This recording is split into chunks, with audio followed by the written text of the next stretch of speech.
Bonjour à tous, j'espère que vous allez bien. On se retrouve dans un nouvel épisode de podcast lecture avec 4 avis lecture assez diversifiés.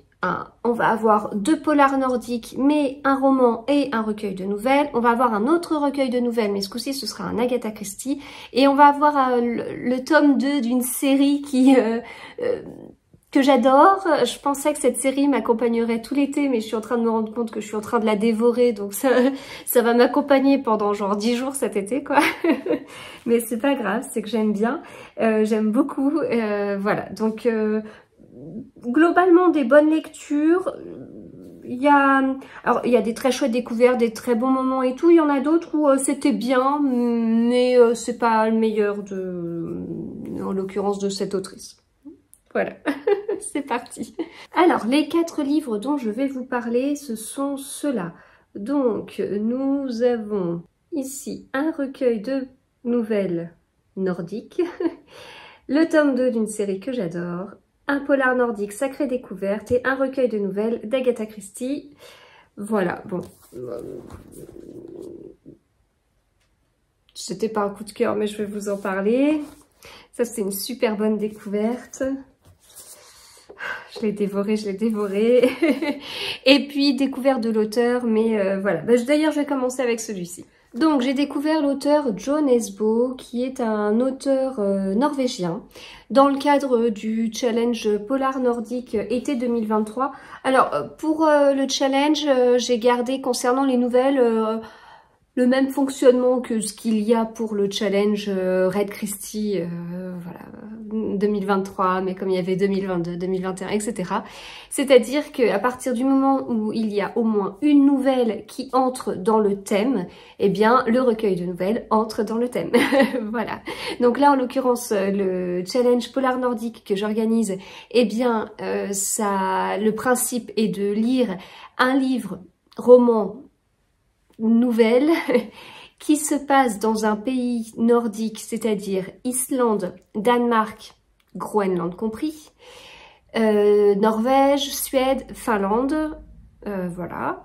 Et donc pas forcément un auteur de cette nationalité-là. C'est un livre qui se passe dans ces pays-là. C'est-à-dire que j'ai mis cette règle-là de façon à pouvoir intégrer Momalo et Johanna Gustafsson. Alors Momalo, perso, je suis à jour, mais je trouve qu'il rentre, que ces livres, enfin la série Kahanak entre totalement dans ce thème. Donc voilà, pour moi c'était important, surtout que je les ai lus. Alors pas le premier tome, mais les tomes 2, 3, 4 de la série Kahanak, je les ai lus en plein été l'année dernière, en plein été caniculaire. Et c'est là que je me suis dit que ça faisait vachement de bien de lire un livre où on nous décrit les températures, genre ressenti moins 40. Et ben ça m'a beaucoup rafraîchi. Donc c'est un peu avec cette lecture que j'ai eu envie de faire ce challenge cette année, donc il fallait à tout prix que cette série entre dans le thème. Et puis Johanna Gustafsson, eh bien moi j'apprécie beaucoup ses livres, j'avais très envie de continuer eh bien la série que j'ai commencé d'elle. Donc voilà, du coup j'ai, au lieu de dire un auteur de nationalité, eh bien c'est plutôt des livres qui se passent dans ces pays-là. Alors, bon, on m'avait dit que ça aurait été bien qu'il y ait aussi le Canada, enfin d'autres endroits où il fait froid, mais tant pis. Et en fait, avec cette règle-là, ça veut dire aussi que, notamment, j'ai lu un autre polar nordique norvégien qui se passait en été, il y fait chaud, mais bon, toutes les conditions de participation, de validation d'un livre fonctionne avec celui-ci. J'ai rien mis sur la météo en fait. Et heureusement, parce que c'est pas toujours écrit sur la 4e de couverture, c'est souvent en lisant le livre après quelques pages qu'on comprend que ça se passe au printemps, à l'été, en hiver. Donc, Jo Nesbø, c'est un auteur norvégien que je voulais découvrir, notamment parce que j'avais fait un live avec l'autrice Max Monøe, que j'avais découverte l'année dernière, que j'avais beaucoup aimé. Et en fait, j'aime bien demander aux auteurs quels sont eux-mêmes les auteurs qu'ils apprécient, et elle m'avait cité Jo Nesbø. J'en avais 2 dans ma palle, donc ça me donnait très envie. Et puis avec ce challenge, eh bien l'un de mes objectifs aussi était de découvrir cet auteur, et donc j'ai sorti de ma palle celui-ci, De la jalousie, chez Série Noire. Et donc, comme je vous dis, c'est un recueil de nouvelles. Donc, les nouvelles se passent dans plein d'endroits différents, donc quelques-unes en Norvège. Donc, c'est bon, ce livre entre dans le thème, mais pas que. Hein, ça se passe pas du tout que dans cet endroit-là. Et vraiment, c'est très diversifié. Et en fait, nouvelles diversifiées, c'est presque comme ça que je définirais ce recueil de nouvelles. Diversifié parce que les personnages sont très différents d'une nouvelle à l'autre, parce que l'intrigue est très différente d'une nouvelle à l'autre. Ça s'appelle de la jalousie, donc ce ne sont que des nouvelles qui mettent en scène de la jalousie, donc des morts liées à la jalousie. La jalousie est très différente d'une nouvelle à l'autre. La mort liée à la jalousie est très différente d'une nouvelle à l'autre. Les lieux sont très différents, enfin voilà. Et aussi la longueur de la nouvelle. On a des nouvelles très très courtes, on en a qui sont vraiment longues. Je crois que c'est la deuxième qui est très longue. Alors, dans ce recueil, on a 7 nouvelles. La première, elle fait 34 pages. La seconde, elle fait plus de 150 pages. La troisième fait 12 pages. Voilà. Et puis après, ouais, non, mais ça continue à être assez différent. Ensuite, la quatrième, elle fait 30 pages. La cinquième, elle en fait quasiment 20. Et l'avant-dernière, elle en fait 70. Et la toute dernière, elle en fait une vingtaine. 25, quoi. Donc voilà, très, très différent par rapport à ça. Je pense que ma nouvelle préférée, c'est la toute première, parce que j'entrais dans ce recueil de nouvelles, j'entrais dans ce livre de cet auteur que je connaissais pas, et en fait, la première nouvelle a été une très belle découverte, tant par le style, par l'écriture, par l'intrigue, par cette fin alors que j'ai vu venir quelques lignes, quelques paragraphes auparavant, mais qui m'a quand même beaucoup plu. Et ouais, ça m'a plu. J'ai bien aimé. Alors, j'ai bien aimé aussi les suivantes, mais j'ai globalement bien aimé. Et peut-être que le point commun, ce serait la manipulation, en fait. Parce que l'auteur va mettre en scène la manipulation de ses personnages. Il va aussi, par cette même occasion, en fait, nous manipuler nous-mêmes, nous lecteurs. Et donc, bah, voilà, ça c'est des choses que j'aime bien, moi, dans tout ce qui est policier. Donc, il n'y a pas forcément... on n'est pas forcément sur des mini-romans policiers, et l'objectif n'est pas forcément de trouver le meurtrier dans chaque nouvelle et tout. L'objectif est un peu ailleurs. Donc, voilà, c'est...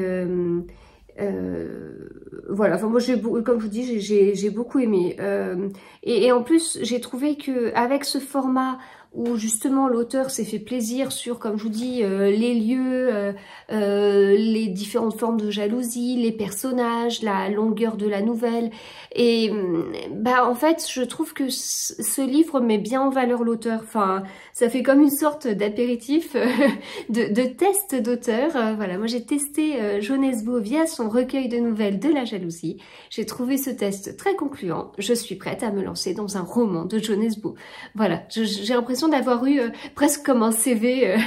Voilà, Jonesbo est capable de faire ça, ça, ça, ça, mais aussi ça, mais aussi ça. Et bah écoutez, moi tout ce qu'il m'a proposé là me plaît. Donc je continuerai. Je m'attendais à un auteur un peu plus noir en fait.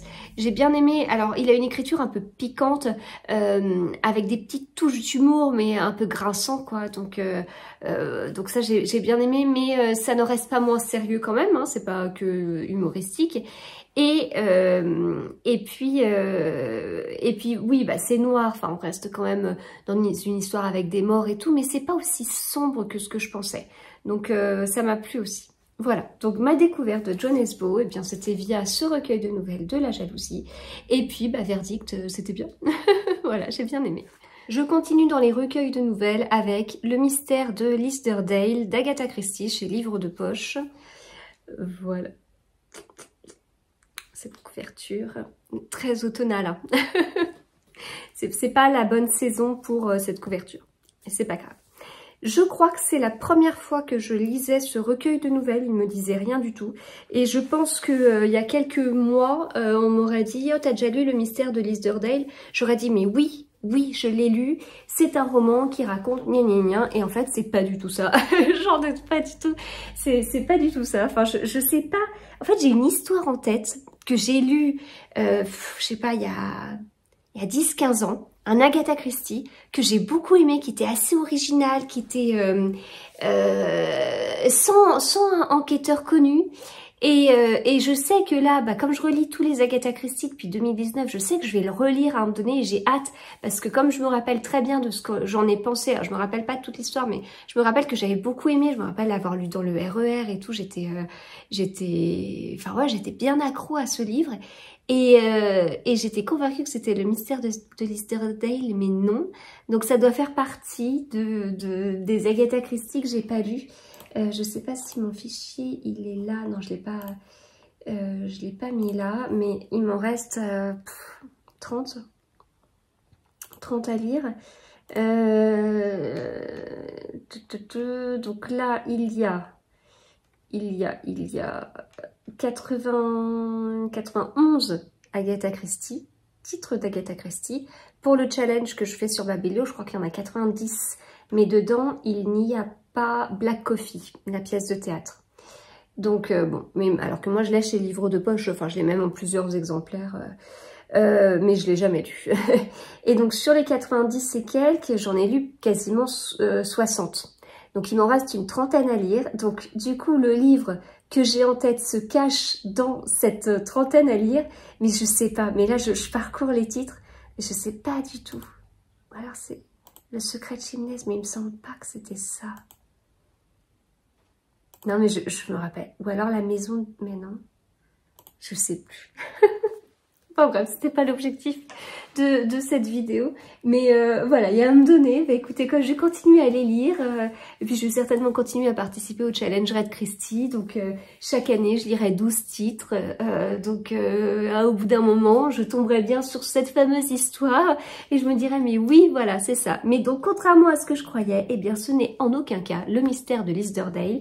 Parce que ce n'est pas un roman, c'est un recueil de nouvelles. Un recueil de nouvelles, alors là, très différent du recueil dont je vous parlais avant, parce qu'on est sur 12 nouvelles qui sont assez proches. Assez proches en termes de nombre de pages. Je sais pas, Agatha Christie avait peut-être un... comment dire, on lui imposait peut-être un nombre de pages. Alors, je l'ai pas lu moi dans cette édition là, je vous montre celle-ci, mais j'ai lu dans mon édition France Loisirs parce que c'est écrit plus gros, c'est plus aéré et je préfère en fait. Je commence à être un peu pénible d'ailleurs par rapport à ça. J'aime que les livres soient globalement aérés, j'aime pas quand c'est... là pour moi c'est...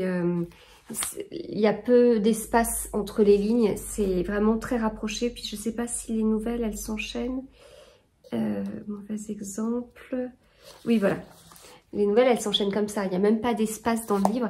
Et ça, j'aime bof. Et je vois avec certaines... Enfin, ce qui fait que quand je dois lire des livres de certaines maisons d'édition, parfois des toutes petites maisons d'édition, j'en ai plusieurs dans ma palle. Et hier soir, j'étais en train de choisir un livre, justement, j'ai feuilleté et je fais... Oh, non. Et pourtant...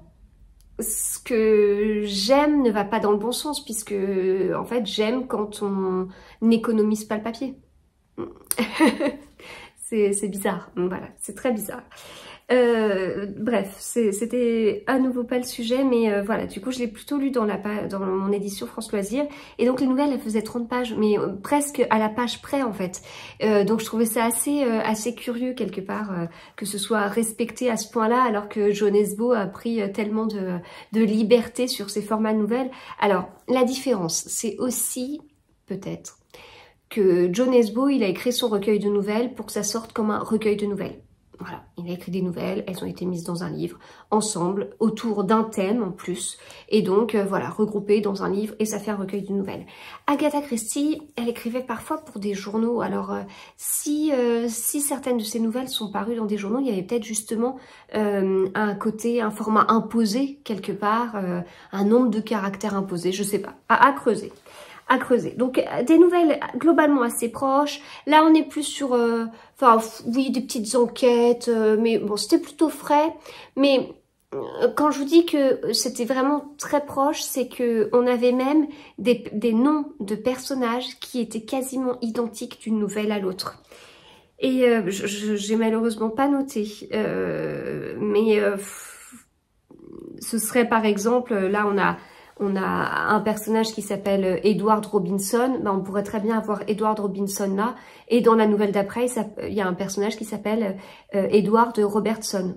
Ah, c'est pas Robinson, c'est Robertson. Oui, d'accord, mais dans ma tête, quand je lis, c'est quasiment la même chose. Donc voilà, parfois il y avait vraiment des noms aussi proches. Et moi, un recueil de nouvelles, je le lis comme un roman. C'est-à-dire que j'enchaîne les nouvelles. À la limite, je vais lire une nouvelle, je vais m'interrompre 3 secondes pour regarder mon téléphone, puis je vais lire la nouvelle suivante. Si je m'interromps dans ma lecture pour X raison, je m'arrête à la fin d'une nouvelle. Enfin, voilà, et donc ça me fait une interruption entre deux. Je vais éviter de m'interrompre en plein milieu d'une nouvelle, parce que je trouve que c'est tellement court que je pourrais perdre 2-3 éléments en m'y replongeant.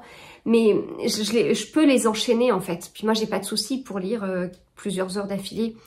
Donc ça c'est un peu gênant. Enfin les formats nouvelles sont assez courts, on a très peu de personnages, ce qui permet de pas trop se perdre. Enfin avec ce format, il faut réussir quand même à garder l'attention du lecteur, faut pas le noyer, faut que ce soit dynamique, ça doit être très compliqué je pense quand on est habitué à écrire des romans, d'écrire des nouvelles et peut-être inversement aussi. C'est deux genres différents, deux styles différents, deux exercices vraiment assez différents.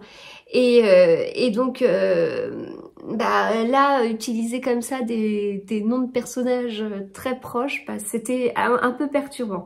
Voilà, il aurait peut-être fallu lire une ou deux nouvelles, lire un roman, puis reprendre le livre, une ou deux nouvelles, puis un roman, etc. Voilà. Mais bon, j'aime pas trop faire ça. Puis en plus, là, sur le Read Christie 2023, on s'était mis d'accord avec Fox and Knit, que vous pouvez retrouver sur Instagram, pour les titres en fait qu'on voulait proposer cette année. On organise des lectures communes et tout chaque mois, et voilà, c'est super sympa.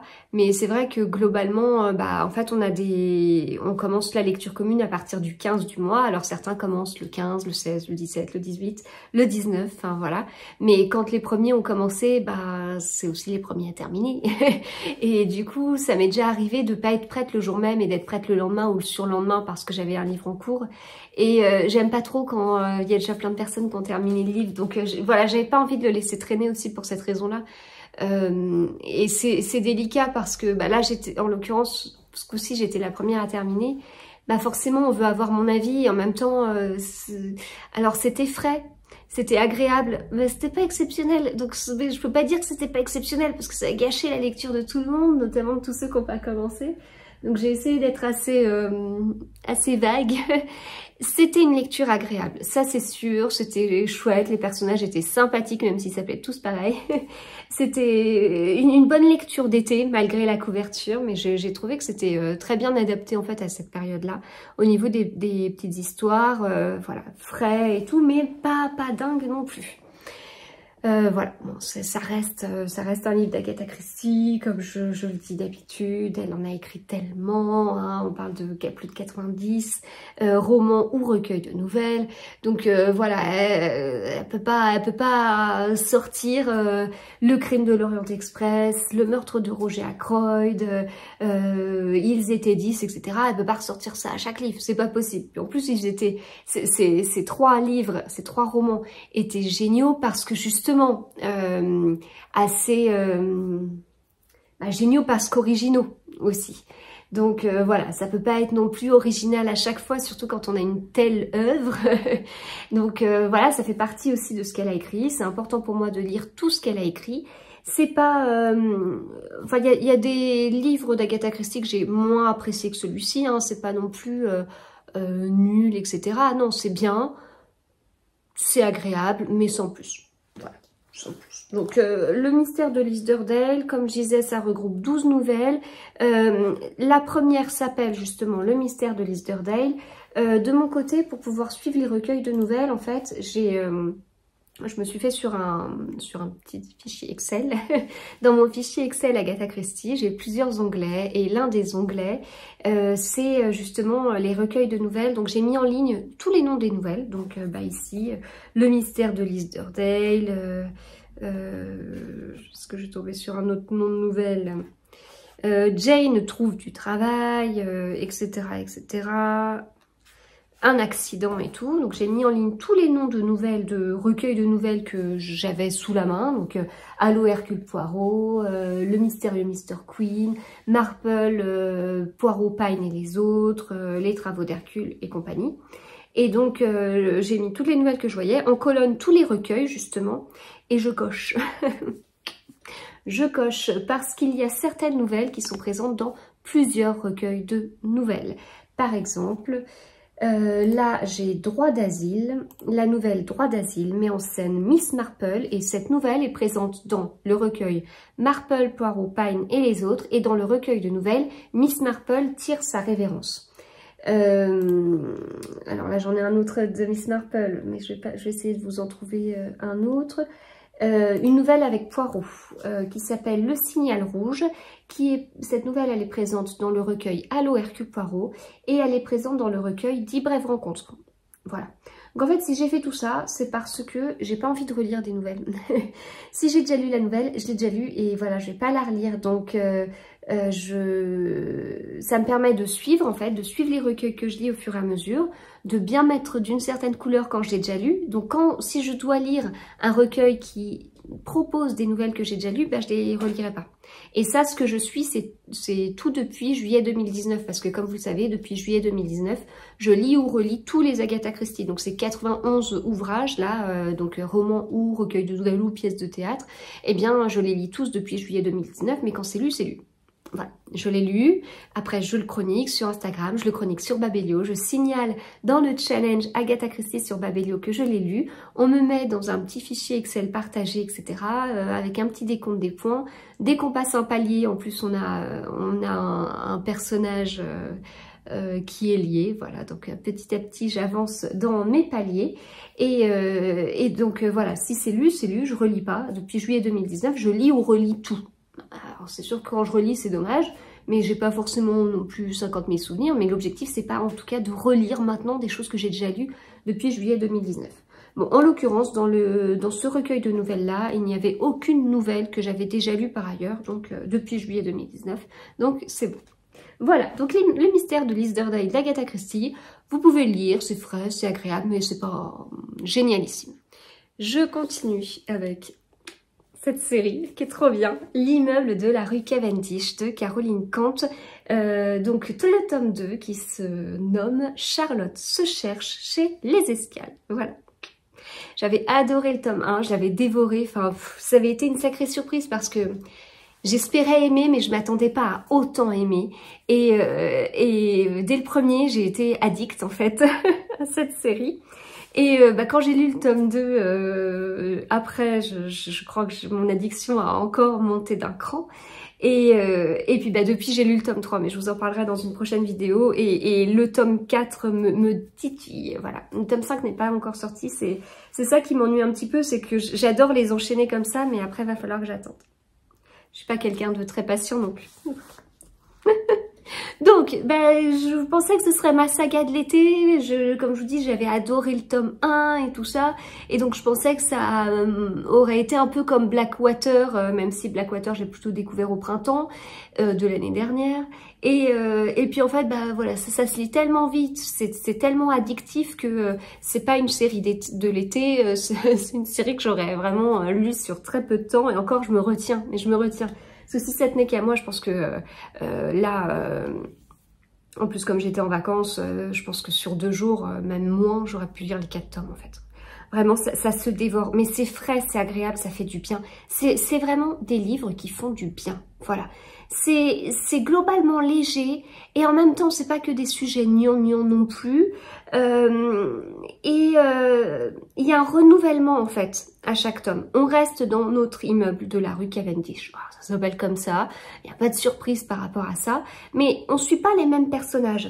Et là, en l'occurrence, dans ce tome-là, on suit Charlotte, qu'on avait entreaperçue dans le tome 1. Elle faisait partie des voisins, hein, donc forcément, on la connaissait un petit peu. Dans le tome 1, on a fait la connaissance de Margot qui a emménagé dans cet immeuble. Je vous montre pas trop près parce qu'il y a les noms qui sont attribués, qui sont notés dans chaque appartement et forcément c'est pas les mêmes que dans le tome 1 parce qu'il y a eu des déménagements et des emménagements. Et c'est ça qui est le plus important, bien évidemment, c'est que on veut connaître les nouveaux. Et donc, bah, on les connaît, mais à travers les yeux d'un autre personnage. Donc là, en l'occurrence, dans le premier tome, Margot arrivait dans cet immeuble. Et donc, bah, à travers ses yeux, à travers son point de vue, on a fait la connaissance de plusieurs habitants de l'immeuble. Voilà.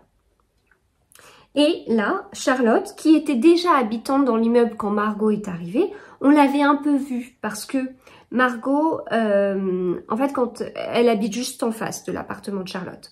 Charlotte, elle est mariée à Alexandre et ils ont 2 enfants, Lou et Gabriel. Et Lou, c'est une sacrée. C'est vraiment une sacrée. Elle est rigolote, mais voilà, elle donne l'impression d'être un peu sans gêne parfois. Donc voilà, on connaissait Lou via Margot, et puis bah là on connaît du coup la maman de Lou, et qui change un petit peu de travail, etc. Et donc on va suivre tout ça, on va la suivre dans sa maison, on va la suivre avec, enfin dans sa maison, dans son appartement, dans son logement, dans son immeuble. On va la suivre avec eh bien ses enfants, avec son mari, donc il y a un côté vie de famille, un côté vie de couple, mais on va aussi la suivre au travail, donc en dehors de l'immeuble, avec des personnages qu'on n'a jamais pu connaître jusqu'à présent, puisque ce sont les nouveaux collègues de Charlotte qui n'ont rien à voir avec l'endroit où vit Charlotte. Donc ça j'ai bien aimé en fait que ça change. Même si voilà Margot, on a bien envie d'en savoir plus, mais on a quelques nouvelles via Charlotte en fait, parce que Charlotte elle continue à la croiser, à discuter avec elle, donc on a quand même quelques nouvelles, donc ça c'est bien.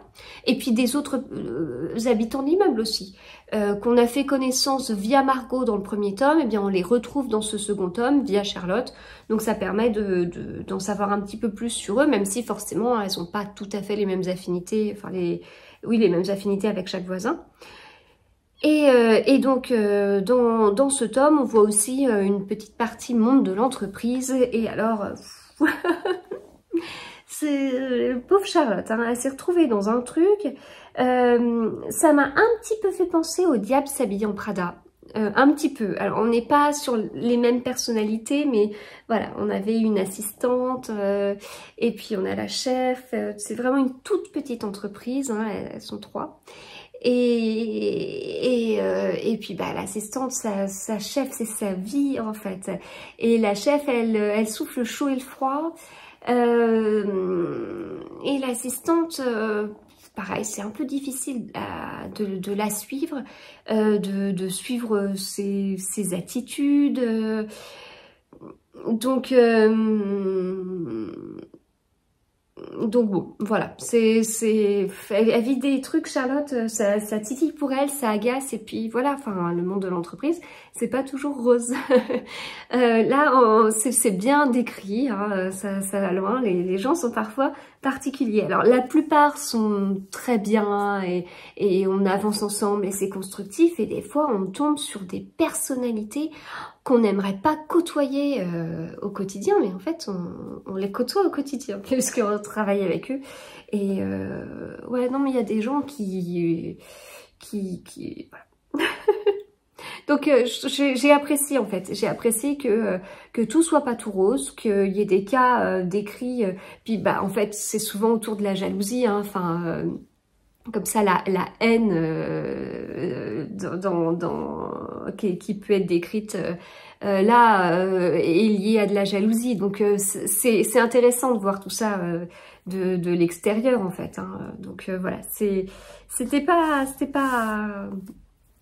tout lisse, tout rose, et j'ai bien aimé. Je me demande même si je l'ai pas préféré au premier, parce que du coup je me suis sentie plus proche de Charlotte.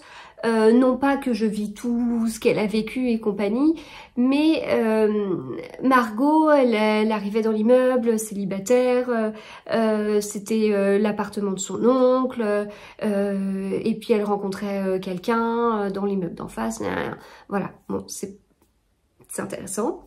Mais Charlotte, elle est mariée, elle a 2 enfants, justement elle va travailler à l'extérieur, et puis bah on voit ce qui se passe et tout, et voilà, de mon côté, je me suis sentie plus proche de ça en étant mariée avec 3 enfants et en travaillant dans une boîte, alors bien plus grosse que là où elle travaille, mais voilà, j'ai vu quelques points qui m'ont intéressée par rapport à tout ça. Donc je me suis sentie plus proche en fait de Charlotte.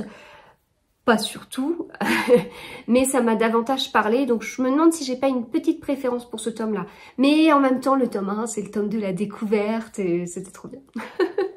Voilà, donc écoutez, un super second tome, et avec, comme je vous dis, cette histoire de renouvellement, c'est pas une copie conforme du tome 1, et c'est bien. Et peut-être que si on avait continué à suivre Margot, ça aurait peut-être été lassant au bout d'un moment, et là, il y a quand même une continuité, parce que voilà, on retrouve des personnages, on retrouve des intrigues, des questions aussi, qu'on se posait dans le tome 1, qui continuent comme ça, comme un fil rouge. Donc voilà, très bon second tome et original parce que comme je vous dis, ça aurait pu être à nouveau le point de vue de Margot et l'histoire aurait pu avancer, mais non, on change de personnage, donc original et ça permet une certaine fraîcheur et voilà, j'adore. Bon, et bien je passe au dernier livre. Je termine avec Chasseur de sorcières de Max Sick. C'était trop bien. C'était trop bien. Alors en fait ce livre je l'avais dans ma palle depuis, j'allais dire depuis un petit moment, 21 octobre 2022. En fait j'ai reçu le tome 2 que je vois d'ici, de chez Michel Lafon, qui s'appelle La Toile du Diable. Et je me demande même si c'était pas en enregistrant une vidéo. En fait je lisais la 4e de couverture, je me suis dit c'est peut-être pas un tome 1. Et je crois que c'était écrit en fait à un moment donné. On retrouve Jessica Niemi, etc. Et c'est après que j'ai dû tilter, que j'ai dû commander le tome 1 pour être sûre de l'avoir dans ma palle. Donc voilà, donc j'ai les 2 tomes dans ma palle, ça traînait. Et encore une fois, c'est ce que je vous disais aussi avec Jeunesse Beau.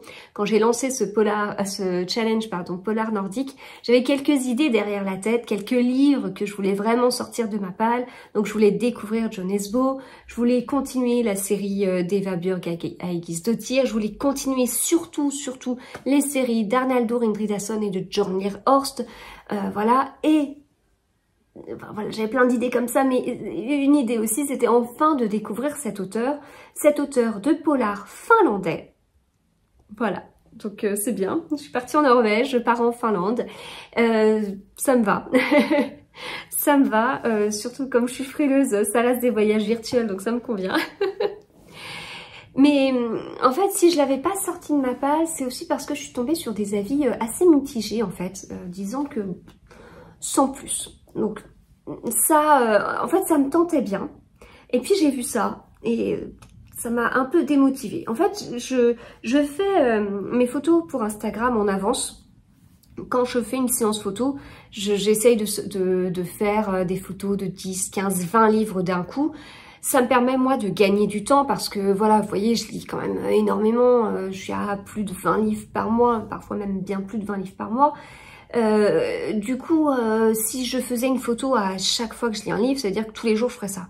Et en fait, dans mon quotidien, c'est pas possible en fait. Ou alors si, mais à la place de temps lecture. Déjà, je lis le soir. La luminosité, elle est pourrie à ce moment-là. Et du coup, enfin voilà, ça m'arrange pas. Enfin, en plus, les moments où je peux faire des photos du coup en journée, bah c'est les samedis et dimanches. Ah si, le mercredi après-midi. Mais c'est souvent...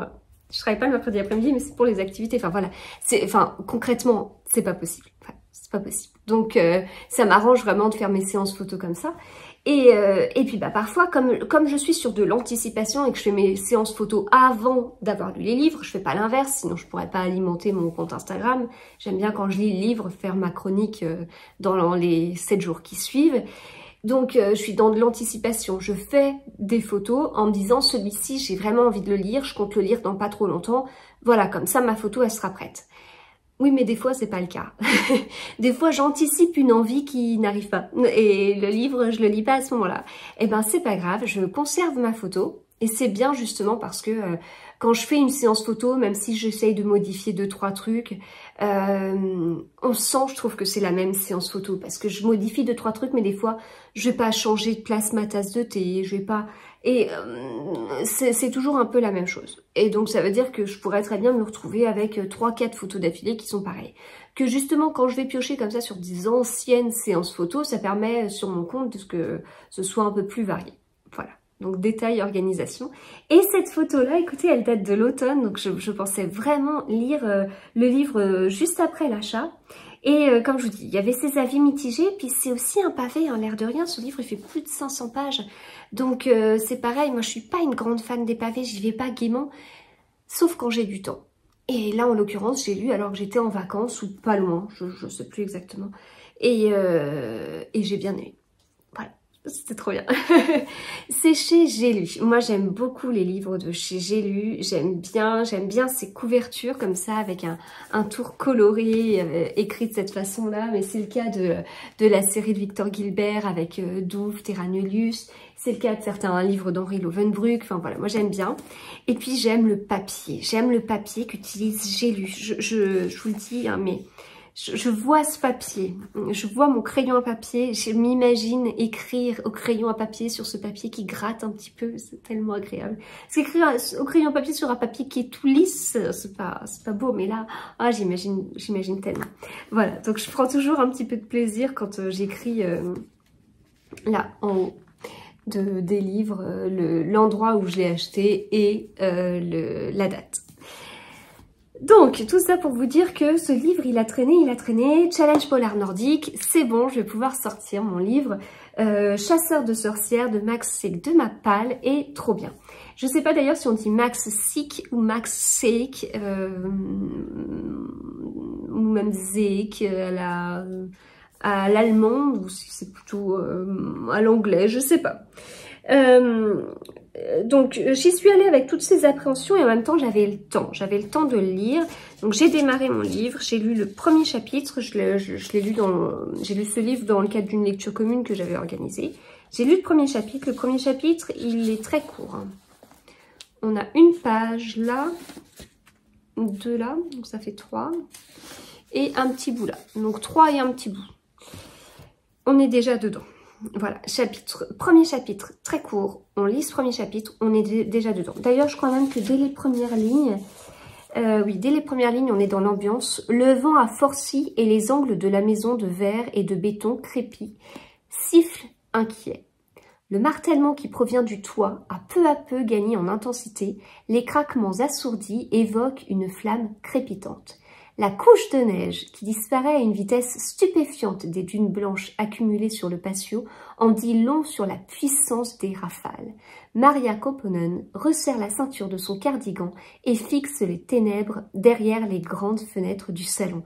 Elle regarde la mer gelée, qui en cette saison ressemble étonnamment à un vaste champ plat, puis le sentier qui mène au ponton, éclairé par les luminaires à hauteur de genoux. Donc on est déjà, ça c'est les premières lignes du livre. On est déjà dans une ambiance glaçante et en fait on continue, donc on est dans une ambiance glaçante parce qu'on nous décrit cette météo glaçante et après on continue et on va être sur une ambiance glaçante parce qu'en fait on va avoir peur avec Maria. Parce qu'il va y avoir des trucs voilà, qui vont être assez... qui vont faire peur. Donc premier chapitre, et puis second chapitre, on suit Roger, je sais pas comment on dit, on va dire Roger, allez, à la française, Roger Kopponen, qui a donc le même nom de famille que Maria, qu'on a découverte au chapitre 1, et donc on suit Roger Kopponen, qui lui en fait est écrivain. Il est écrivain de romans policiers, notamment d'une série qui a eu énormément de succès, il est en conférence, il n'est pas du tout chez lui, et voilà, donc chapitre court, alternance des personnages, comme je viens de vous l'expliquer. Il y a pas mal de dialogues, c'est très vivant, c'est très rythmé en fait. Et donc, j'ai toujours en tête ce truc où de personnes qui disent « Moi, j'aime pas les polars nordiques parce que c'est lent. » C'est vrai. Il y a des polars nordiques lents. Un polar nordique, ça peut être à la fois un roman policier. Enfin, en même temps, c'est dur de mettre tout le monde dans le même panier parce que il y a tellement de polars nordiques, mais moi ce que j'aime en tout cas, enfin pour moi un bon polar nordique, c'est un roman policier qui a des côtés très roman policier classique, comme dirait Éric Foissier, comme ce qu'il avait dit lors de sa conférence sur tout ce qui est roman policier, thriller et tout, c'est une sorte de roman à énigme en fait. Donc on retrouve les marques du roman à énigme, autrement dit roman policier très classique à la Agatha Christie, et on a beaucoup de choses qui viennent du roman à suspense, donc du thriller, avec des ambiances, avec le temps qui s'arrête. Et ce temps qui s'arrête, il n'est pas là pour ralentir et pour qu'on s'ennuie. Il est là pour faire monter la pression, pour mettre beaucoup de suspense en fait. Et là, clairement, dans les polars nordiques, on joue avec le temps, qui est l'une des caractéristiques des thrillers. On joue avec le temps soit en étirant le temps et en mettant des moments, enfin par exemple, je sais pas, il y a une poursuite dans la neige, et ben on a celui qui poursuit, qui va marcher lentement, on va entendre ses pas craquer dans la neige. Donc toute une description comme ça qui est glaçante. Et par moments, et ben le rythme il s'accélère et tout ça. Donc je trouve qu'on a vraiment un mélange de ces deux genres dans un polar nordique. On a le roman policier à l'ancienne et on a le roman à suspense, le thriller, avec le jeu sur le temps qui va apporter, en fait, qui va être haletant, y compris si le rythme est lent. Voilà, donc je peux comprendre que certains trouvent que c'est lent, mais en fait c'est totalement une caractéristique, mais c'est moi quand le rythme est lent, je peux lire très vite parce qu'on sent que quelque chose est en train de monter et j'ai envie de savoir ce que c'est. Donc moi ça me tient totalement en haleine en fait. Là, je peux pas dire que le rythme soit lent par rapport à ça. Mais on a du rythme, on a ces chapitres courts, on change de personnage, etc. Peut-être que ça permet justement de parler de la météo et de faire monter la pression, je ne sais pas. Mais voilà, si on parle que les polars nordiques sont vraiment tous lents, bah, je dirais non, pas forcément. Et depuis, j'en ai lu un autre qui c'est pareil. Non, c'est pas lent. Un polar nordique, c'est pas lent par définition. Alors parfois ça l'est, bon après il faut lire entre les lignes, il faut voir quand même, enfin faut être pris dans l'histoire et voir ce suspense et cette tension qui monte, hein. Donc c'est sûr que si on passe à côté du livre, bah on trouve que c'est lent et on peut le laisser de côté, ce qui peut arriver, ça peut ne pas intéresser. Mais là on est vraiment sur un vrai rythme rapide. Donc en fait moi j'ai lu ce livre, je l'ai lu en moins de 24 heures, je l'ai dévoré, je l'ai trouvé trop bien, je l'ai trouvé justement rythmé, je l'ai trouvé vraiment prenant, j'avais vraiment envie de savoir ce qui s'était passé, j'avais plein d'hypothèses, j'attendais le dénouement avec impatience. J'ai pas compris les avis mitigés que j'avais pu voir auparavant, parce que moi il n'y a pas d'avis mitigé en fait, enfin c'est pas un coup de cœur incroyable, mais c'est excellent, c'est une super bonne découverte. Et je suis contente du coup d'avoir trouvé un bon auteur finlandais. Voilà, que je continuerai à surveiller et j'espère que je pourrai caser le tome 2 là pendant cet été, pour le challenge polar nordique. Donc vraiment très chouette découverte. J'ai beaucoup aimé les personnages aussi. Alors le personnage principal qui mène l'enquête, c'est Jessica Niemi. Jessica Niemi, elle est capitaine de police et elle n'a pas une vie évidente. Voilà, elle n'a pas une vie privée toute lisse. C'est pas comme ça qu'on pourrait décrire ça. D'ailleurs, dans toutes les caractéristiques de polar nordique, je pourrais ajouter une certaine noirceur quand même. C'est pas un polar. Enfin, faudrait que je lise peut-être plus de polars qui se passent je sais pas, en Espagne, en Italie, mais c'est pas quelque chose de joyeux. Hein. Un polar nordique, c'est sombre en fait. Hein. C'est très sombre. Voilà, donc comme je vous disais, alternance des personnages, pas mal de dialogues. Autour du chapitre 10, il y a quelques chapitres, 2-3 chapitres, qui paraissent un peu bizarres. Quand je les ai lus, je me suis dit, mince, j'ai dû louper un truc. Je suis revenue en arrière, j'ai regardé, j'ai dit non, il y a dû y avoir une indication, quelque chose. On nous dit qu'on fait un saut dans le temps, qu'on change de pays. Je regarde partout, non, rien, non, j'avais rien loupé. Ces chapitres paraissent comme pris d'un autre livre en fait et insérés là. Pourtant la numérotation se suit bien, on retrouve bien Jessica Niemi, c'est bien un tome 1, hein, ça y a pas de souci. Donc je sais pas, sur le moment, bon j'ai pas compris, donc j'y suis allée parce qu'il y a que ça à faire, hein, faut lire. Et donc déroutant ou pas, on lit, on avance, puis voilà, on fait ces sauts dans le temps sans être vraiment prévenu. Et puis à un moment donné, forcément, ça fait sens. Parce qu'il y a les chapitres autour du chapitre 10, puis à un moment après, il y a à nouveau un ou deux chapitres, etc. Et à un moment donné, on comprend tout, ça fait sens, et c'est bon, et c'était une bonne idée d'avoir fait ça. Voilà, bon, c'est vrai que c'est déroutant au début, mais en même temps, ça permet de garder le lecteur éveillé. Voilà, bah écoutez, j'ai rien d'autre à dire sur ce livre, super chouette découverte. Donc bon, qu'est-ce que je peux vous dire? Parce que ça, je vous ai pas raconté grand chose de l'intrigue. Donc on a Maria Kopponen. Est-ce que je vous dis qu'elle finit pas très bien assez vite? Elle a peur au premier chapitre et elle avait raison d'avoir peur. Je peux vous dire ça, peut-être. Et donc son mari, qui est auteur de romans policiers, il est en conférence et il a une question très bizarre. Justement, on lui demande s'il a peur. Alors bon, c'est une question qui est un peu... il sait pas trop comment répondre. Est-ce qu'il a peur? Est-ce que c'est parce qu'il a peur qu'il écrit? Est-ce que... Non, c'est... Est-ce que il a peur de ce qu'il écrit? C'est pas... Est-ce que l'écriture arrive après la peur? C'est plutôt l'inverse. Et il n'a pas trop compris. Et après, il aura compris cette question. Voilà. J'ai pas envie de vous dire des choses. J'ai envie que vous découvriez parce que non, vraiment, il est bien. Enfin, ce serait vous spoiler. Il n'y a pas grand-chose dans la 4e de couverture non plus, mais il y a quand même des éléments que j'aurais pu ne pas les mettre. Bon. Donc très bon, très bon. Voilà. Le phénomène du thriller finlandais. Voilà, et bien écoutez, je vais m'arrêter là. J'espère que cette vidéo vous a plu. Je vous retrouve très vite avec certainement le tome 3, hein, puisque je l'ai déjà lu. Donc il faudra que, une fois que j'aurai lu 3 autres livres, je vous ferai un petit avis, un petit podcast lecture. Et puis voilà, avec pareil, des mix entre l'immeuble de la rue Cavendish, entre des polars nordiques, etc. etc. Voilà, j'espère que cette vidéo vous a plu. Si c'est le cas, n'hésitez pas à me le dire et on se retrouve bientôt pour d'autres vidéos. À bientôt et bonne lecture.